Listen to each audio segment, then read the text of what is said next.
Know Your Records was designed to inform our staff, volunteers, researchers, and the general public on the records of the National Archives and how they can aid in historical research. We offer not only the weekly lecture series, but also genealogy workshops, symposia, the annual genealogy fair, a book discussion group, and a researcher newsletter. If you would like more information about how to contact us, there is a flyer on the back table.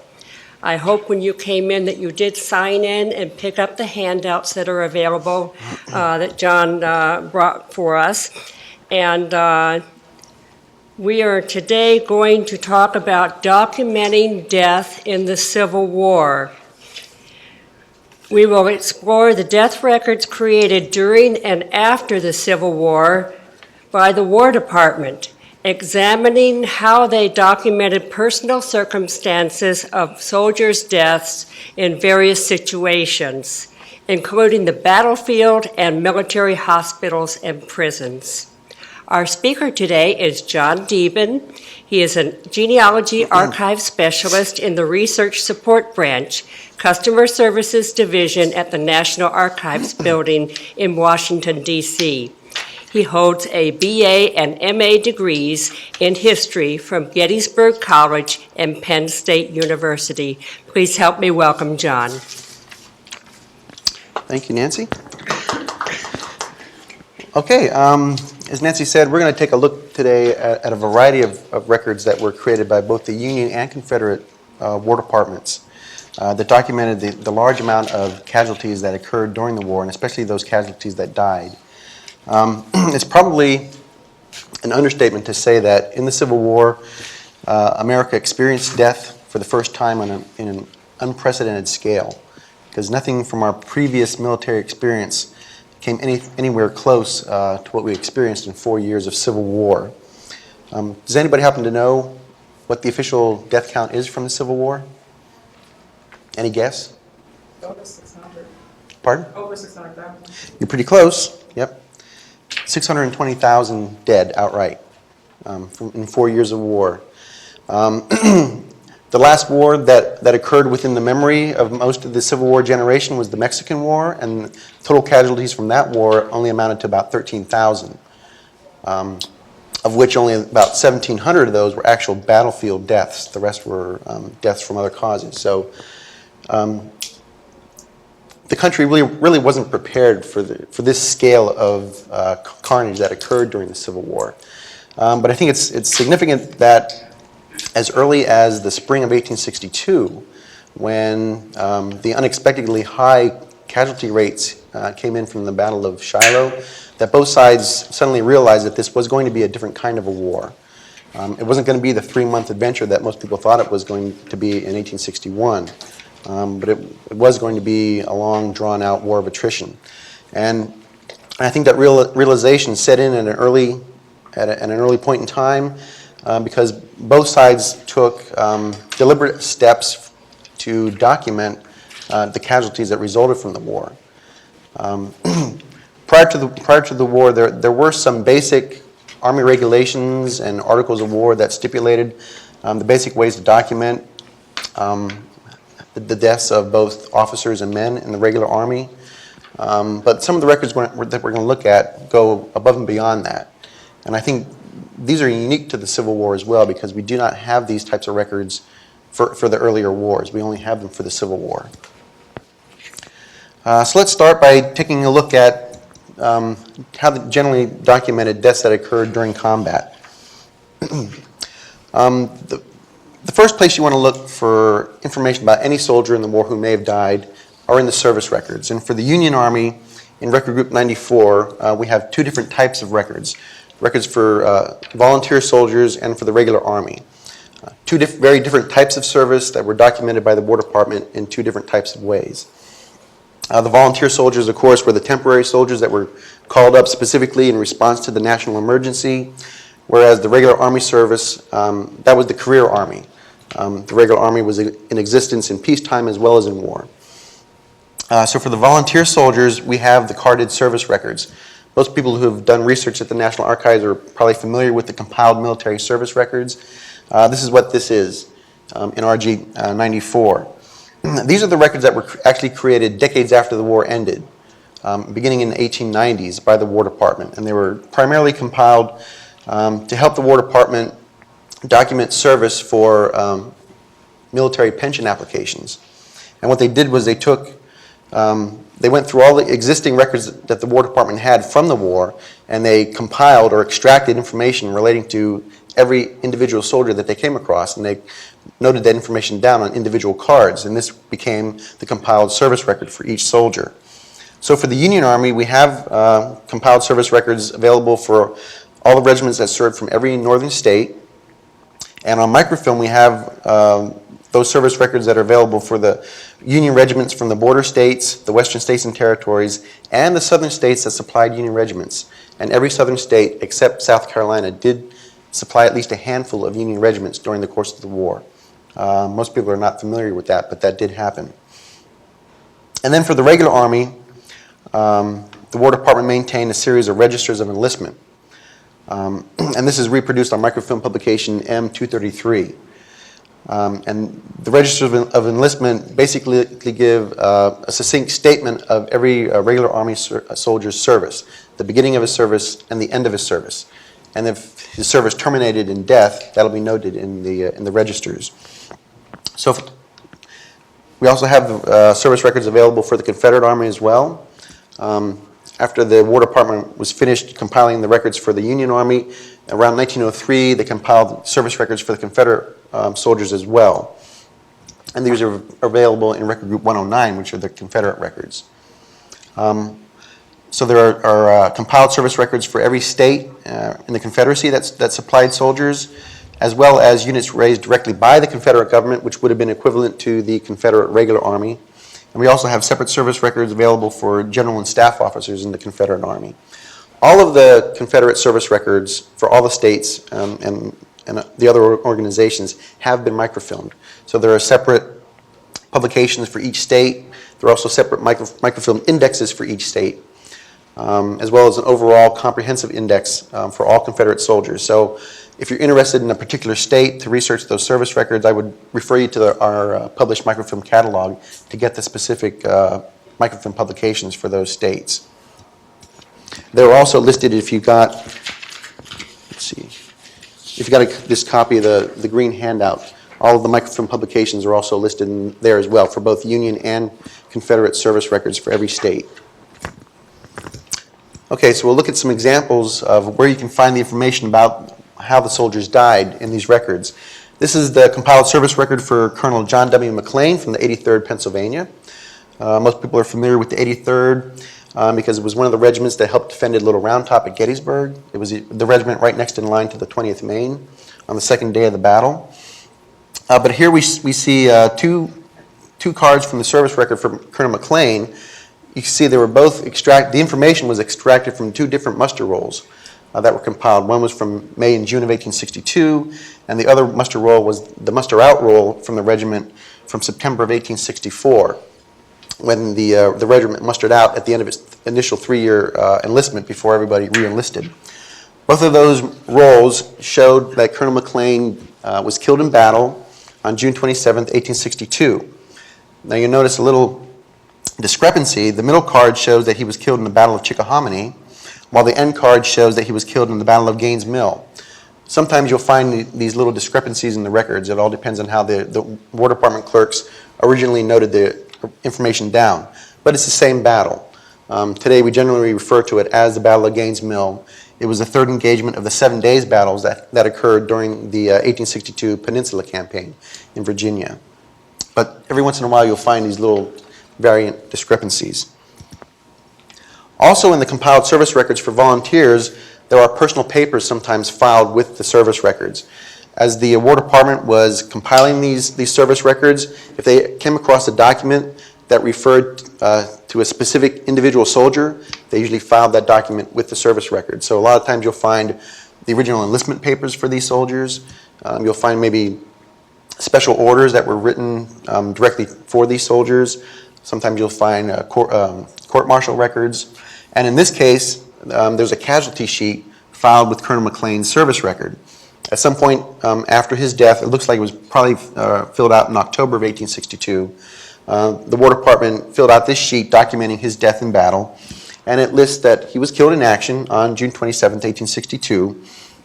But what's interesting is what they cite as the source of their information.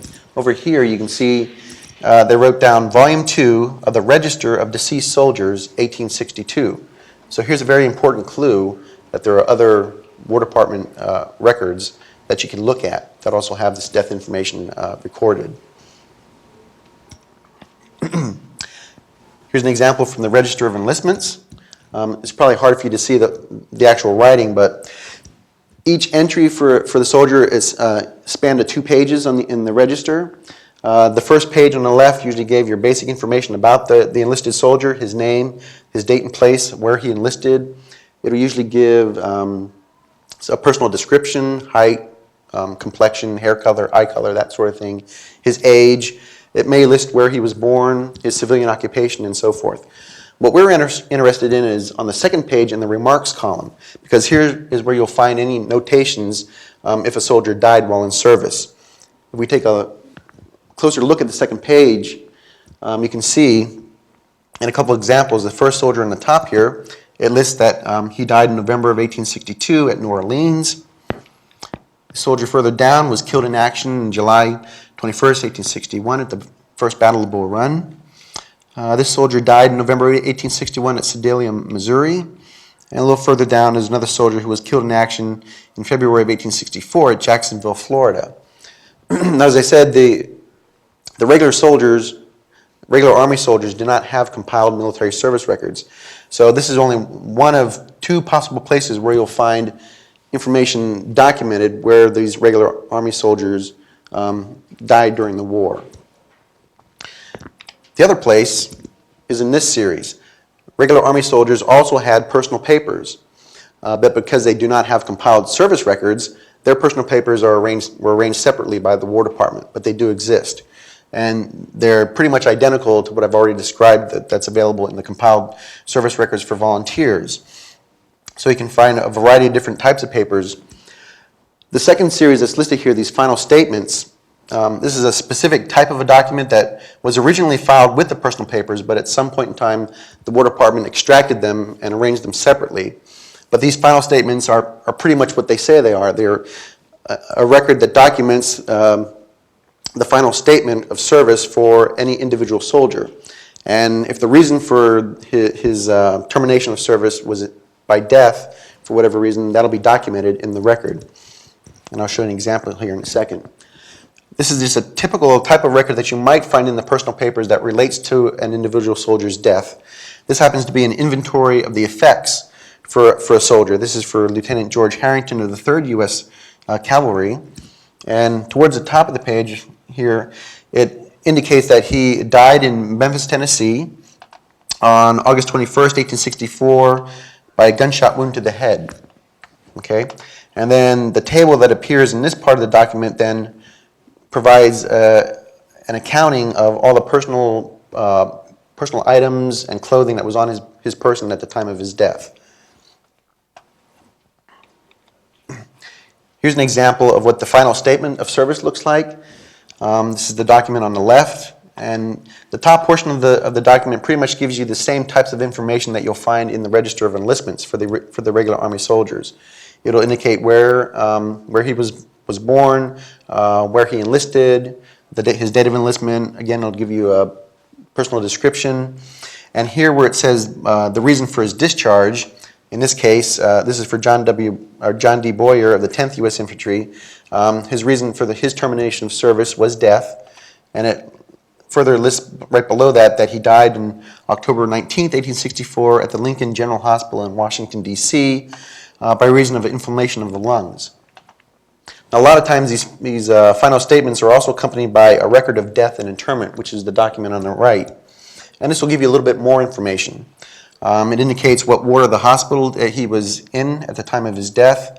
And a little further down, if you look at the cause of death, it says inflammation of the lungs, but right beneath it, it also says that he was wounded through the right lung. So again, this is actually a death occurring as a result of a wound from an unspecified engagement or skirmish. a lot of times you'll see these two types of documents filed together in the personal papers.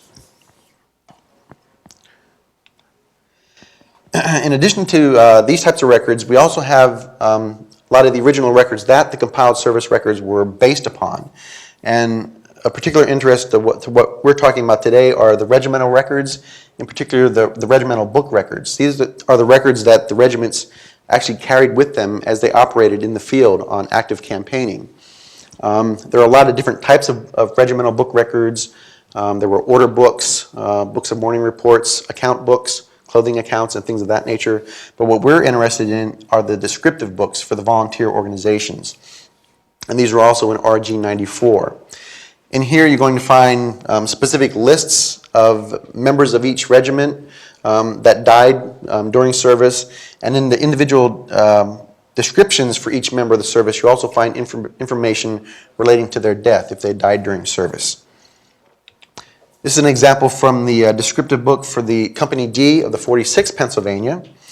Towards the very beginning of the ledger, you'll find this register of deaths, which lists all the members of Company D who died during the war.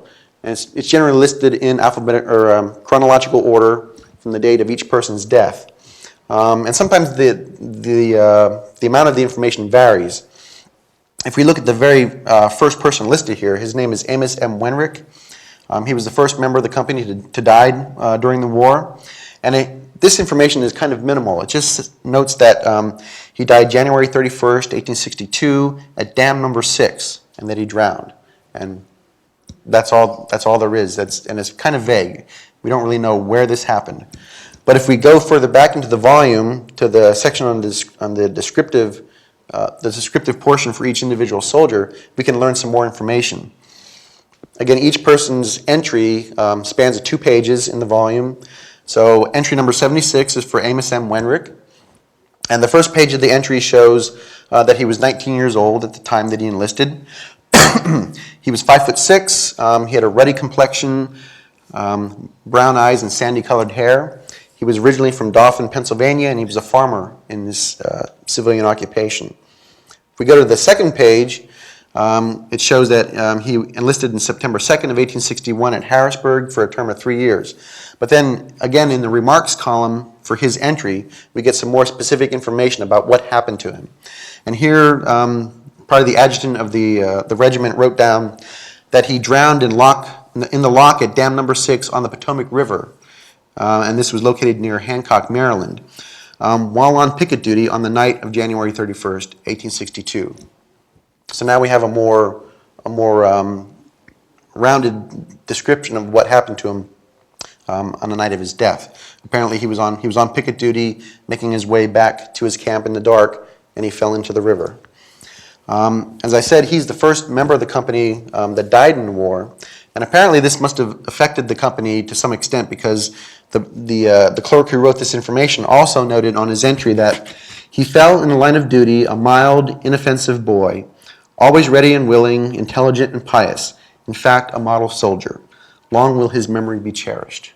So it's kind of sad, but also kind of a nice sentiment that just happened to be recorded down here in the record book.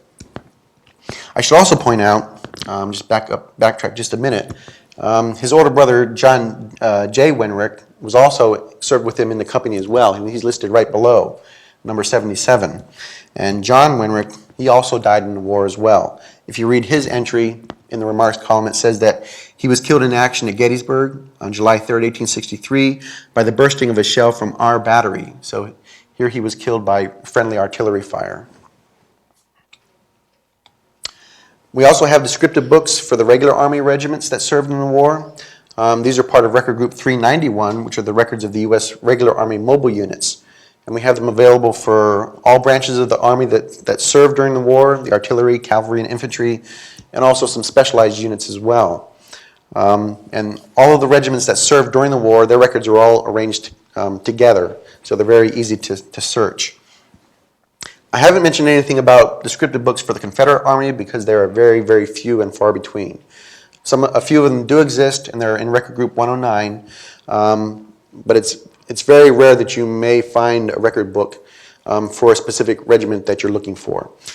But at the end of the lecture, I'll mention the finding aids that we have available, and they are listed in the finding aid. So if you're at all interested at any time to find out what descriptive books we have for the Confederate Army, they're listed in the finding aid. Okay, we also have casualty lists that were compiled during the war itself. Two main series of records in this category. We have casualty lists for the regiments themselves that were compiled usually immediately after the war or after the battle or engagement that each regiment was in. And we also have casualty lists for higher levels of organization for the Union Army, including Army Corps, armies, and departments. And the regimental ones are usually arranged by unit, usually by state, and then within each state by unit. And then the Army, the higher level casualty lists are arranged by the Corps records first, followed by the territorial commands, and then the whole Army groups. There's also a series of indexes available. These were actually compiled by the War Department, so these are not NARA created indexes, so they're part of the accession to records as well. Sometimes you'll find that the War Department was actually pretty thorough in creating indexes for its own records. You come across a lot of these in different record groups for the Army records. So they were pretty thorough about that. Here's an example of what these casualty sheets look like. Again, we're back with the 83rd Pennsylvania. The casualty sheet on the left here is for June 27th, 1862, for the Battle of Gaines' Mill. And you can see the information is arranged by type of casualty, with the killed first, followed by the wounded, which go on to the second page. And then within each category, the names are arranged by rank. So the very first name on the list we find again is Colonel John W. McLean. The document on the right is more of a quarterly compilation of casualties that was sustained by the regiment during the first 3 months of the overland campaign in Virginia in 1864, from May to the end of June. This information is arranged slightly differently. You can see it's all the different types of casualties, the killed, wounded, and missing are listed side by side, so you can kind of compare. And then within each casualty list, they're arranged by company. The names are arranged by company. We also have casualty lists for the Confederate Army, and these have been microfilmed. They're available in publication M836. And these include not only the original casualty list, but these also include a lot of the narrative reports, usually referred to as after-action reports sometimes, that were also compiled by the officers of the regiments after the battles or engagements. And a lot of these narrative reports you will also find published in the official records of the War of the Rebellion. The unusual thing about the microfilm publication, though, is that the casualty lists are arranged by the state in which the military operations took place. And then they're arranged by the name of the battle or the engagement, which makes it a little bit tricky to search for a specific list for a specific regiment. So if you're looking for this casualty list for Ramseur's brigade from the Gettysburg campaign, you have to scroll through the microfilm until you get to the section for Pennsylvania. Then you have to look for all the lists for the Battle of Gettysburg. And then you can look through the different lists that are available for the different unit organizations that were in the Army of Northern Virginia. And in these types of lists, again, these are arranged, the information is arranged a little bit differently as well. The names are arranged initially by company and then by type of casualty. So you'll have Company A, killed, wounded, and missing. Company B, killed, wounded, and missing. So for these reports, a lot of times you'll have to read down through the whole report to get an overall picture of all of the members of the regiment who died during the battle. They're not all listed together in this instance. And here's just an example of what the narrative reports look like. This is the report written for Fraser's Battery from McLaws Division, Longstreet's Corps at Gettysburg. And it gives a general accounting of the battery's activities during the course of the whole battle. But over here on page 2, in this section of the paragraph, is where the author of the report actually lists the casualties that were sustained by the battery on the second day of the battle. And again, he does list everybody by name, all those killed, wounded, and missing. And you can also get a little detailed information about the damage that was sustained by the equipment in the battery, and it also gives an accounting of the horses of the battery that were killed or maimed during the course of the battle. Okay. During the War Department also went about compiling some general death registers. And these are the records that I would argue are probably unique to the war, because we do not have these types of death registers for earlier wars or for the wars that came after the Civil War. So when I mentioned earlier that they went about trying to make a deliberate accounting of all the deaths that occurred during the course of the war, this is where that information was likely recorded. And you can see, as I list the different types of series, it can get very detailed in the information that they attempted to capture, because we have a separate series of registers just for volunteer soldiers, and these are arranged chronologically by year and then alphabetically by name. So if you recall back in the casualty sheet for Colonel McLean, where it showed that his information was taken from the Register of Deceased Soldiers for 1862, this is where that information was probably taken from. This is where those volumes are located. There's also a separate series of registers just for the regular Army, and these are arranged by year, and then alphabetically or chronological. The volumes vary. There's also a separate series of registers for deaths that occurred just in the naval service. There's a second set of series of registers of death for volunteers as well, and these are arranged by state and then by name of the deceased. So if you have difficulty finding information about a soldier in the initial series that I pointed out, you may find them in this series as well.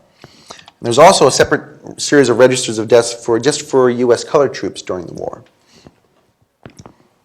And there's even an undescribed series. That's what the UD stands for. This is an undescribed series, which is kind of a consolidation of information, because you see it includes information about the regular Army, volunteers, as well as the naval service. So this was also compiled at some point by the War Department. All of these different types of death registers more or less document the same types of information. Sometimes the arrangement of the information will vary, but it usually includes the soldier's name, his rank, his unit affiliation. If he was in the infantry, it'll be his company and his regiment. In this example, from the naval service, it gives the name of the vessel that he served on. And then it will always give you his cause of death, whether it was from killed in action, from wounds, or from disease, or something, or an accident of some nature. And it will give you the date of death and the place of death. And then usually at the end there's a remarks column which can contain any types of miscellaneous information. Sometimes I've seen notations indicating where the soldiers were buried after their death. Sometimes there are notations indicating what happened to their personal belongings, how they were disposed of after the individual deceased. But it's usually a catch-all column for whatever information that the clerks wanted to put in there. Here's an example of the register of deaths from the U.S. colored troops, and again, it's pretty much the same types of information, with the name, rank, unit information, then cause, date, and place of death. The Confederates, to a lesser extent, also created some general death registers as well. There are two main series available. There's one set of registers of deaths in effect that were compiled by the Adjutant and Inspector General's office in the Confederate War Department. It's probably not comprehensive because it only includes 2 volumes for the entire span of the war, so it's probably not comprehensive. And then there was also a second set of registers that were compiled by the Second Auditor's Office of the Confederate Treasury Department. Now there's some speculation that the Treasury records were compiled with a view towards by the Confederate government of eventually adjudicating veteran claims for Confederate veterans after the war. But of course the war ended, the Confederacy lost, so that whole point became moot. But those records are still, they survived the war, and they're part of Record Group 109. Okay, let's move on to take a little bit more in-depth look at types of records that were created to document deaths that occurred in military hospitals during the course of the war. Again, the first place you want to look for any medical information, and especially for soldiers who may have died in hospital, are in the carded medical records for the Union Army. There are not any corresponding carded medical records for the Confederate soldiers that I'm aware of. But for the Union Army, these are very similar to the compiled military service records. They were created in the same way. The War Department went through all of the existing hospital records that it had in its possession, and it extracted information about individual soldiers and noted them down on cards. And you can see from the different series that they did a pretty thorough job of it. There are separate medical cards for the regular Army, Marine Corps, volunteers, the rest of the Naval Service, and even some specialized service as well. And here's basically what they look like. These are medical cards for Private Clement D. Cooper of Company D, 31st Iowa. The first card here on the left shows that he was taken on board the U.S. hospital steamer City of Memphis on March 7th of 1863 to be transported to the General Hospital in Memphis. The next two cards show that he was admitted to that hospital, which was also referred to as the Gayoso General Hospital in Memphis, on March 10th, 1863, and both of those cards also note that he died 2 days later, on March 12th, 1863. The middle card also indicates that his condition at the time, his reason for being admitted, was that he had chronic diarrhea, and this was also probably likely the cause of his death as well. And of course, for the Union records, we also have the original hospital registers that were used to create the carded medical records as well. And a lot of these records include specific death registers that were compiled by the individual hospitals. The series that we have for the field records for military hospitals, it's a huge series, about 11,000 volumes, and it encompasses military hospitals that were stationary, that were set up in specific states during the war. Also, hospitals that were attached to specific Army Corps and military departments, and also the field hospitals that were attached to the individual regiments. Their records are also in here as well. There are indexes that go along with these records, but they're not name indexes. So unfortunately, it's not easy to search for a name, but if you know from looking at the medical cards what hospital a soldier may have been admitted to, you can at least find, in the indexes, you'll find the types of records that are available for that hospital. And in addition to the specific death registers, there are general registers of patients. There are, oftentimes you'll find registers of surgical procedures, registers of prescriptions written for patients, and things of that nature. All different types of medical records. This is an example of the death register that was maintained by the Gayoso General Hospital in Memphis. And if you look at the second name on the list, we find Clement Cooper, whose carded medical records we saw. So this is the original source that his information was extracted from to create those carded medical records. And again, it shows his date of death over here in this column. And in the center part of the page, or the volume here, this grid, again, is kind of an inventory of effects. So it lists what personal possessions were on him, what clothing he had at the time of his death.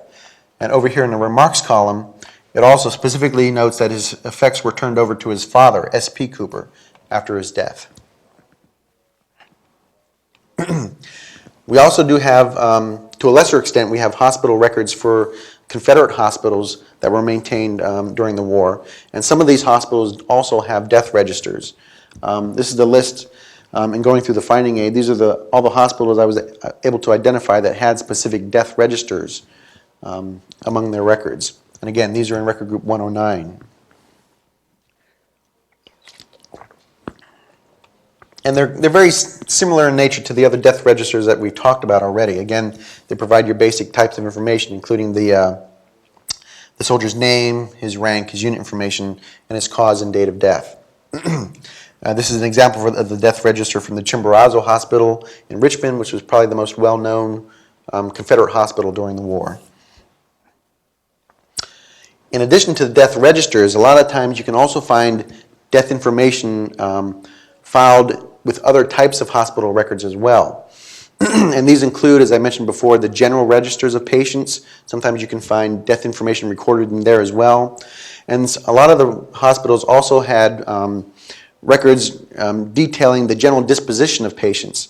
So in addition to those who died, you'll find information about patients who were transferred to other hospitals, patients who were returned to duty, who were furloughed, who were discharged, what have you. All that information is consolidated together, including those patients who died. And they were maintained separately from the death registers. And the listing here is just a sampling of some of the hospitals where I was able to identify those types of records among the Confederate hospitals. So for example, here's a list of patients. This was part of patients who were returned to duty, sent to private quarters, transferred, furloughed, and died from the General Hospital number 8 in Richmond. This is the section of that volume which lists just the patients who died while they were in the hospital. And you can see this particular list is kind of minimal. It doesn't give you anything other than the soldier's name and his unit information. It doesn't provide his cause of death or anything like that. This example is a little more detailed. This is a record of disposition of cases for 2 hospitals in Raleigh, North Carolina. And they include both listings of soldiers who died as well as soldiers who were discharged on surgeon certificates. And the page shown here just happens to list just those soldiers who died while they were in the hospital. Sometimes in the Confederate records you can also find information about Union patients as well. And of course these patients were prisoners of war. A lot of the Confederate prisons that were located in urban centers such as Libby Prison and Belle Isle and Richmond, some of the times they did not have their own hospitals attached to the prison, so they did make use of the general hospitals that were located in Richmond. So in this example here, for hospital number 21 in Richmond, there are actually quite a few series of records that include information about both Confederate and Union patients. And even though I don't have any examples from the Union hospital records, it's quite likely that you'll also find the same situation, where you can find information about Confederate patients in the Union hospital records as well. Here's an example of this. This is the General Register of Patients from General Hospital number 21 in Richmond. And you can see it's mostly Confederate patients, but there are a handful of Union patients as well, and they're all indicated with the blue check mark. Somebody went through and identified them that way. And here's a specific death register for Union soldiers that was compiled by the General Hospital at Danville, Virginia. Now at Danville there also was a military prison, and the prison did have its own hospital.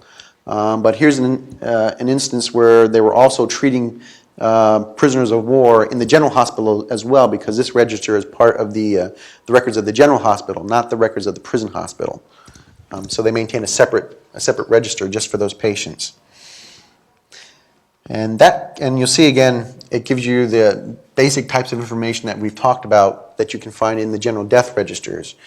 Here it does give you some pretty good information showing the complaint or the cause of death and the date of death. These even give you the day, the month, the day, and the hour of the death. A little more detailed than what we've seen before. And this kind of segues into our last major subtopic that we're going to look at, are how deaths were documented in military prisons during the war. In 1862, in June of 1862, the War Department established the Office of the Commissary General of Prisoners, and he was responsible for compiling information about Union prisoners of war, as well as supervising the handling and treatment of Confederate prisoners of war.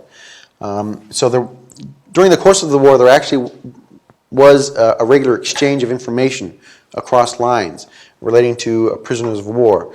And through this process, the Commissary General was able to compile a series of registers of federal prisoners of war who died while they were in confinement in Confederate prisons. And these volumes are available in entry 36 in RG 249. And there was also a separate supplementary series of rolls and reports relating also to deceased soldiers, federal soldiers who died in Confederate prisons. And again, these are very similar to the other types of death registers that were maintained. These are not in volume form. These are just compiled lists that were put together. But still, it shows you, again, the prisoner's name, his rank, his unit, his general place of death, the cause, and the date. And in the last column, it shows you whether or not the prisoner died while in the prison camp itself or in one of the Confederate military hospitals. In this case, most of these who died in camp were related to Camp Oglethorpe, which was located in Macon, Georgia, which was the second largest Confederate prison camp in Georgia, following after Andersonville. The Commissary General of Prisoners also maintained records relating to paroled prisoners, Union prisoners of war. These soldiers were kind of in a state of limbo. When they were paroled from Confederate prisons, until they were formally exchanged, they could not go home, they could not go back to their unit. They were, as I said, they were kind of in limbo. So the Commissary General of Prisoners established parole camps to keep these men until they were formally exchanged. And these camps had their own hospitals. So the hospitals maintained registers of these parolees who died while they were in hospital as well. So we have these registers in RG 249, as well as also supplemental lists of deceased paroled Union prisoners who died while they were in these parole camps. And again, they're very similar in nature to the other death registers. What's interesting here is that it provides not only the information about their death. In this example, the date of death occurs over here in the last column. But these records also give the date and place when the prisoner was captured. And it also provides the date and place when they were released on parole. So there it gives you 2 additional levels of information about these soldiers that we didn't have before. We also have some records to a much lesser extent relating to Confederate prisons. And these are also in RG 249. Now you would think these are records created by Confederate prison authorities, so they should be Confederate records. You think they should be in Record Group 109 with the other Confederate records. But because they contain information about Union prisoners, these volumes were turned over to the Commissary General of Prisoners after the war. And that is why they're now part of Record Group 249, because they stayed with the records of his office, even though they were technically Confederate records. But in this case, we do have some records relating to Confederate prisons, and some of those records do have death registers. Entry 45 in RG 249 includes death registers compiled by the Danville Military Hospital that I mentioned earlier. And this is an example of what the ledger looks like. And again, it's your basically same type of information that we've discussed that was recorded in these ledgers. And of course, because Andersonville was the largest and probably the most notorious Confederate prison camp during the war, we have the Andersonville records, and those records have been microfilmed in publication M1303. So in this microfilm series, you can find the original death and burial registers that were maintained by the prison. There are also some incomplete transcripts of these records that were compiled by the War Department after the war. And then there are also some miscellaneous burial lists of prisoners that were prepared by federal soldiers who were at Andersonville. So there's very different levels of information that provides different details. From about February to October of 1864, the original register of prisoners for Andersonville also served simultaneously as the death register. And this is the copy of that register that was prepared by the War Department after the war, because you can see here, somebody made a notation, this register was kept by rebel authorities. So that's a pretty good indication that the Confederates did not create this particular record book, because they would not have referred to themselves as rebel authorities. But here, on the second page, in this column here, you can find general notations about prisoners at the camp who died while they were in confinement. But then after October of 1864, Andersonville, the authorities there began compiling a separate death register, and that's an example from this page from that register as well.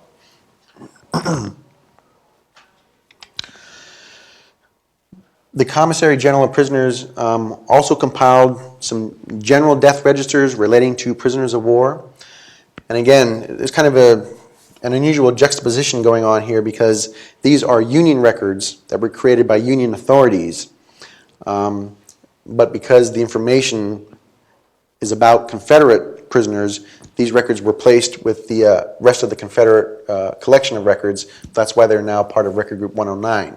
But they're technically Union records created by Union military authorities. And these have been included in a separate microfilm publication as well. These are in M598, which are selected records of the War Department relating to Confederate prisoners of war. So there are three general series of death registers that are included in this publication. One is a series of registers that was compiled by the Office of the Commissary General of Prisoners, the same guy we've been talking about. There's also a separate set of registers that was compiled by the Surgeon General's Office of the U.S. Army. He used his own collection methods to extract information, and he maintained a separate set of registers. And there's also a third set of registers that includes information about both Confederate soldiers and sailors who were prisoners of war during the war. And again, here's an example of the death registers that were compiled by the Surgeon General's Office. And again, it includes not only information about place and date of death, but also about the place and the date where these individuals were captured. We also have, in addition to the general registers that were compiled by the Union authorities, we have records relating to the individual Union military prisons as well. And some of those prisons, the ones that are listed here, maintain specific death registers. Now again, these are Union records, they're from the Union prisons, but they're now part of the Confederate collection of records because the information they contain relates to Confederate prisoners.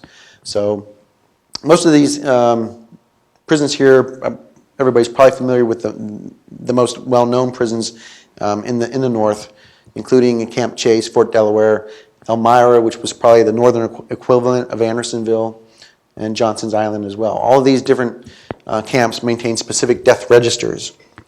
And here's an example of the death register from the Elmira prison.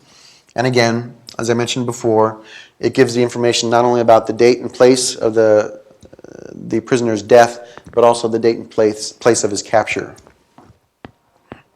And just as we saw for the hospital records, in addition to the specific death registers for the different military prisons, you can also find death information interfiled with other types of prison records as well.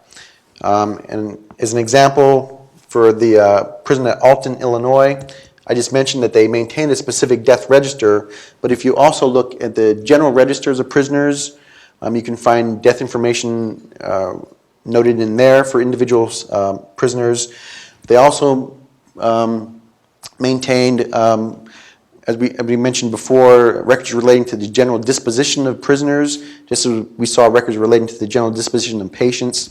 So the Alton prison has specific roles relating to prisoners who not only died while they were in confinement, but prisoners who were released, transferred, paroled, and so forth. And they also have a specific series of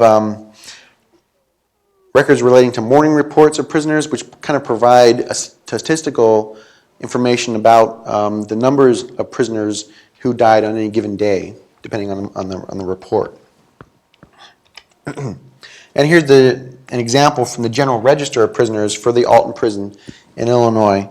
And as you read down through the register, you can see the specific notations for the individual soldiers who actually died while they were in confinement.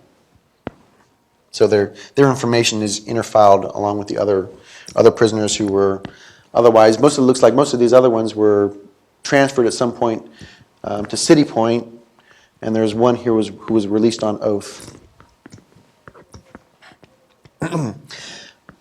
The final record I want to point out is a general compilation relating to Confederate deaths and burials. By the end of the 19th century, around 1898 or so,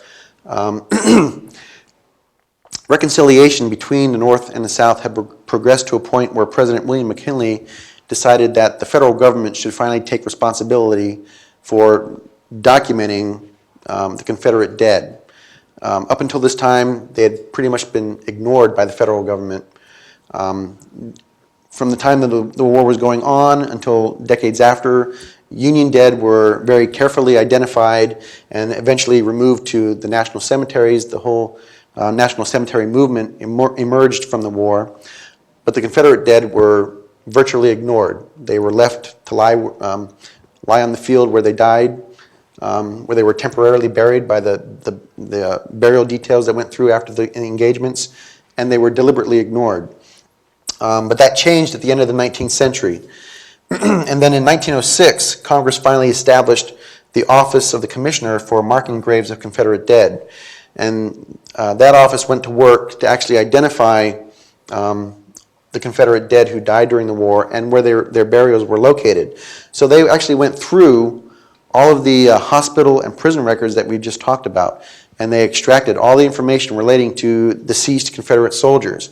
And then they actually went up north to the locations where these hospitals and prisons were located, and they attempted to identify the specific graves for all these soldiers. And in 1912, they published this report, which is the Register of Confederate Soldiers and Sailors who died in federal prisons and military hospitals in the North. And it gives as comprehensive an accounting as was possible at the time of all the Confederate soldiers and sailors who died in these hospitals, in these locations in the North. So this is pretty thorough, and it's pretty valuable source for any type of information you're doing or any research you're looking for Confederate dead. So I would recommend that using this, and it's all the whole report in its entirety has been reproduced on microfilm in publication M918. Question? Yes. It's only doing prisons and hospitals, not if they just died in battle? Right. It went, as I said, it went through the hospital and the prison records, and then it attempted to locate where those soldiers were physically buried at those locations. So, if a soldier died in battle and was buried someplace else, he may or may not be noted in these registers, unless that information was recorded in the other registers, in the hospital or the prison records. It's hard to say. And finally, these are the finding aids that are available for these different types of records that we've been talking about. These are all available for use in our finding aids office downtown. All of the records that we've been talking about are located at Archives 1 downtown. As far as I know, only the finding aid PI 101 for the Confederate records, that's the only one that's still in print. So it's still available as a free publication for any researchers who might be interested in having that. I do know that for the finding aid for Record Group 94, I do know that the Research Support Branch has a reproduction copy available so that can make photocopies from it for anybody who's interested in that publication. But I'm not certain about these two here. But anybody who's interested in these two publications, we can find out whether or not that's available for to be photocopied or not. And finally, if you're interested in any supplemental reading, I would highly recommend these two publications. Both of them just came out last year. Drew Faust's Republic of Suffering and Mark Shantz's Awaiting the Heavenly Country. Both of these books take the whole experience of the American Civil War and place it within the larger context of America's Victorian culture of death. So it gives you an overall historical context for the death that was experienced by the United States during the course of the Civil War. These two books came out within a few months of each other, but I think the Faust book came out first, so it kind of grabbed the spotlight away from the Shantz book to some extent. But they both approached the topic in slightly different angles, so I would recommend reading both of them. And if you've had any general questions at all about anything we've talked about, yes. It seems as if Were there any other benefits given to them other than you can come up with your own expense and pick up this Well, the question is, some of the documents show that soldiers' individual belongings were returned to the families at some point, but was there any other? medical counseling, Oh, anything? medical counseling in the 19th century was probably non-existent. Any other benefits given to the families of the deceased? No. Pretty much no. If families wanted to recover the bodies of their dead relatives, they pretty much had to do it on their own, at their own expense.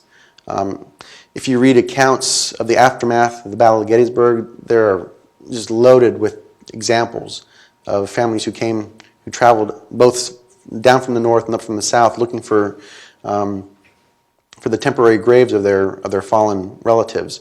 And Did they even have any type of discretion on where they were married? discretion? Did they even have a choice in where they got married? Unless the families wanted to take the remains back to their hometown, they pretty much were either set aside in a local cemetery, and then probably later transferred to a national cemetery. But unless they wanted to take them home, there was probably no other say in about what happened to the remains. Yes, sir. You showed images of actual pages from registers. Mm-hmm. Is that reproduction capability available to researchers? There's some. There's some. Can researchers copy, image, whatever? There's it depends on the size of the volume. There's some scanning capabilities that are possible for some of the records, but I'm not sure for some of the oversized records if it may be possible to make special arrangements with the reference archivist to perhaps scan some of the larger, if you want a specific page from one of the volumes. You'd probably have to talk to one of the reference archivists to see if something could be arranged. Did you make the actual images yourself? Yes, all the scanned documents we saw here, I did myself. So, yes. I noticed a number of the entries, you have a record root number, but no entry number on. What do we need in order to find those? Well, the only series that some of the Confederate series do not have entry numbers, and that's because the War Department, when they got these records, they started to arrange them following their own arrangement, because the view was towards eventually publishing them as part of the official records. So they assigned them chapter and volume numbers, and those entries. So those series still have those chapter and volume designations. If you look through the finding aid, you'll see a series, and they'll give you a chapter number and a volume number. Some of those series that were not designated were assigned traditional entry numbers. You can find those as well. But if you're using the finding aid, just looking at a specific series, just note down the chapter and the volume number, and it can be the records can be pulled just as easily as those with the regular entry numbers. You had a question?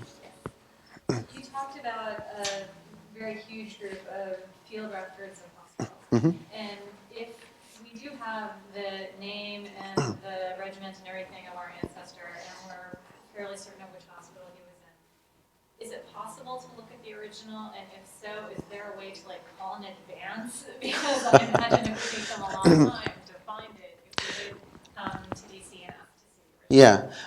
They do. I think there are some internal finding aids that the staff have that will list what hospitals we have and what records we have for those hospitals. So somebody can probably do at least a preliminary check to see what records are available for a specific hospital that you might be interested in, and what types of records are available for that hospital. So yeah, you can always ask and see what they can do for you. But as far as I know, all of the hospital records are available to look at. Nothing's restricted or anything like that. So you should be able, if the record exists for a specific hospital, you should be able to request it and look at it. Because sometimes the microfilm Right. Well, as far as I know, as far as I know, none of the hospital records that we've talked about have been microfilmed. They're all in their original textual form. So not on Ancestry.com. No. Yes, sir. There was one record for a soldier who died at Lincoln Hospital. Mm-hmm. What was that hospital named after? Well, I imagine it's named after President Lincoln. So back then, they named things after living presidents. I would assume. I can't say for certain, but that would be my assumption. Pardon? They still name things after living presidents. Yeah, most likely it was named after President Lincoln. Quick, it was only president. Yeah. Well, that's what happens sometimes, I guess. Any other questions? Is there a copy of your presentation or something that people can get, or can get a copy? I didn't make any printouts of the PowerPoint slides. If that's what you're referring to. I didn't make any for this particular presentation. Yeah, the handout that should have been part of the.